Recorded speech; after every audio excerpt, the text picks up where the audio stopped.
My sister didn't raise her voice. She didn't insult me. She looked straight at me, calm, almost bored, and said, "You're the problem. You should leave." The room froze. My mother stared at her plate. My stepfather suddenly found the wall very interesting.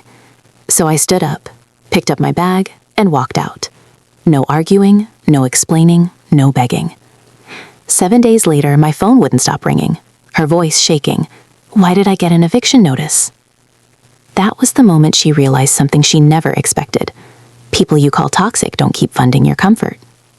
Before I explain how it reached that point, tap like and comment where you're listening from, especially if setting boundaries ever turned you into the villain. My name is Elizabeth. I'm 35 years old and I work as a dentist.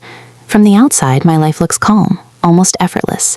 Clean white coats, predictable schedules, the steady, comforting hum of machines doing exactly what they're meant to do. Everything in its place, everything controlled. People often tell me I seem grounded, stable, like someone who has it all figured out. What they don't see is that this calm wasn't something I was born with.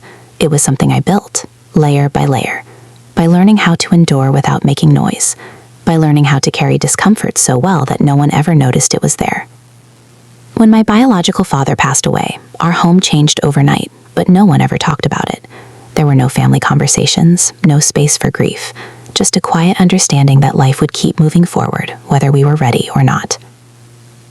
A few years later, my mother remarried. That's how my stepfather came into our lives, along with his daughter, my stepsister. On paper, we became a blended family. Smiling photos, shared holidays, polite introductions. In reality, something else formed entirely. It wasn't balance. It wasn't unity. It was a hierarchy. I learned very quickly where I stood. I was the capable one, the dependable one, the child who didn't need much. If something needed to be handled, it naturally fell to me, not because anyone asked, but because I never said no, because I didn't complain, because I made it look easy. If there was stress, I absorbed it. If there was chaos, I smoothed it over. If something broke, I fixed it. Responsibility followed me everywhere. Like a shadow, I stopped noticing because it had always been there. And I accepted it without question, because someone had to carry the weight, and I had learned early that it was going to be me. The only person who ever made me feel truly seen was my grandmother. She lived in a small apartment in the city, not fancy, not modern, but alive in a way I've never been able to explain properly. The walls were lined with books she'd collected over decades. The furniture didn't match, but everything had a story.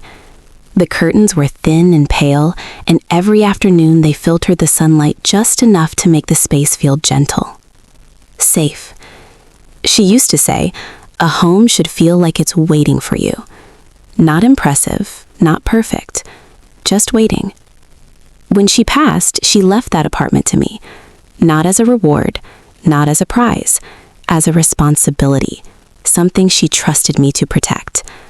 At the time, I didn't think much of it beyond honoring her memory. I kept the place clean, paid the fees, took care of it quietly, the way I'd always taken care of things. Then my stepsister's life began to unravel. At least, that's how it was presented to me. Unstable income, a new relationship that never quite settled, big dreams spoken confidently, but no real plan beneath them. Every update came with the same undertone. Things are hard right now.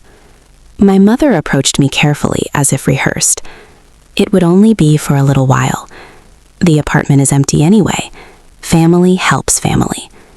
The words were gentle, reasonable, hard to argue with, and I didn't argue. I agreed to let her stay there rent-free. Just utilities, just until she got back on her feet. Just temporary. At first, it truly felt like the right thing to do. I was managing my own life well. I had my career, my mortgage, my routines. I didn't need the extra income. I told myself kindness didn't always need a return. Weeks turned into months, then more months. Whenever I asked about plans, timelines, next steps, the answers became vague. Conversations drifted. We'll see. Soon. Things are complicated right now. Eventually, I stopped asking. Requests started coming in, but they no longer sounded like requests. The sink needed fixing. The couch didn't feel right for the space. The apartment needed upgrading to match her lifestyle. None of it was framed as optional. And somehow, every cost found its way back to me. I paid without protest, covered repairs, nodded through explanations that felt more like justifications than gratitude. Each time I felt a flicker of discomfort, I pushed it down. I didn't want to be that person, the selfish one, the difficult one. I told myself this was what being mature looked like, what being supportive meant.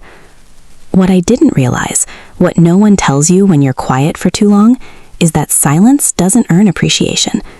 It earns entitlement.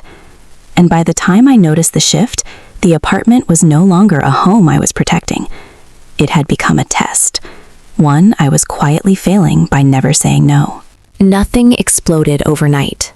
It never does. What broke me wasn't one moment.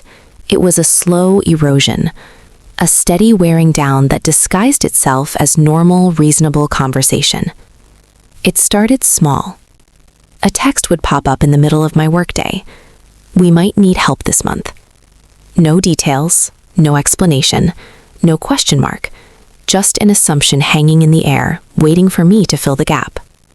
When I asked what she meant, the reply would come hours later, long enough to remind me who was expected to wait. Repairs the apartment needed, furniture that didn't feel right for her lifestyle, little upgrades she said would increase the value, as if I weren't the one already paying for everything. The language shifted quietly. She stopped saying, "Could you?" and started saying, "Will need." Stopped sounding grateful, started sounding entitled. And every time my chest tightened, every time I felt that familiar discomfort rise, I did what I'd always done. I swallowed it. I told myself I was lucky to be able to help, that being generous was part of being family, that saying no would make me selfish. Then the wedding conversations began. At first, they were harmless, excited, dreamy. She talked about venues she loved, color palettes, the kind of day she'd always imagined. I listened while flossing between patients, while sitting in traffic after 12-hour days, while folding laundry late at night. I nodded, made neutral sounds, stayed safely supportive. Then numbers started slipping into the conversations. Rounded numbers, casual numbers, numbers delivered with a smile, like they were weather updates, not expectations. Every time I paused, my mother was there to smooth it over. "She's just stressed. You know how weddings are. She doesn't mean anything by it." And I wanted to believe her. I told myself I was imagining the pressure, that no one was really expecting me to carry this, that surely at some point someone would acknowledge how much I was already giving. Then my mother invited me to dinner. "No agenda," she said, "just family." And something in my stomach tightened.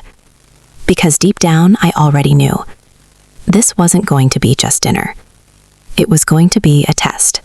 The word that changed everything. My mom invited me over, just family. When I arrived, there were extra place settings, people I didn't recognize, my stepsister's future in-laws. Dinner felt rehearsed. Compliments, questions about my income, how well I was doing. Then the proposal. Not a request, a plan. When I said I wanted to help but had limits, the air shifted. Someone laughed. Someone commented how easy life must be for me. My stepfather reminded me how much family had supported me. My mother stayed silent. And then my stepsister said it. "You're being toxic." No one corrected her. That's when I understood. This wasn't about money. It was about control. I didn't sleep that night. Not from anger, but clarity. For days, no one called. They assumed I'd come back, that time would soften me. Instead, I took inventory. Every bill, every payment, every unspoken obligation. Then I met with a lawyer. Calm, direct, no drama. He told me one thing. Setting boundaries isn't cruelty. I followed the process, legally, quietly. No announcement, no confrontation. Just paper. 3 days later, the calls started. Why did I get an eviction notice? No confidence, just fear. She accused me of acting behind her back. I reminded her, "You told me to leave, so I did." The tone changed. Anger, bargaining, promises. My mother tried. "We're family." I asked one question. Was I family at that dinner? They showed up at my door. My stepsister accused me of embarrassing them. My stepfather said I didn't need the apartment. And that's when it clicked. They didn't fear losing a home. They feared losing access. When she called me toxic again, I answered calmly. Toxic people don't provide free housing indefinitely. That ended the conversation. They moved out without drama. Boxes loaded, doors closed. The keys left behind without a single apology. I didn't chase explanations. I didn't ask for closure. I let the quiet speak for itself. I repaired the apartment. Small fixes, fresh paint. The kind of care that restores something instead of stretching it thin. New tenants moved in soon after. They paid on time. They treated the place with respect. For the first time since my grandmother passed, the apartment felt the way she meant it to feel. Steady, protected, at peace. My family never reached out again. No messages, no justifications, no attempts to rewrite the story. And to my surprise, the silence didn't feel heavy. It felt like relief. What I learned: I didn't lose my family. I lost a role that was destroying me. People who benefit from your silence will call you cruel when you stop complying. Words like toxic aren't diagnoses, they're protests. Life is quieter now, not empty, honest. If this story feels familiar, you're not alone. Share where you're listening from and what boundary changed your life. And if you want more real stories about family betrayal, quiet strength, and choosing self-respect, subscribe.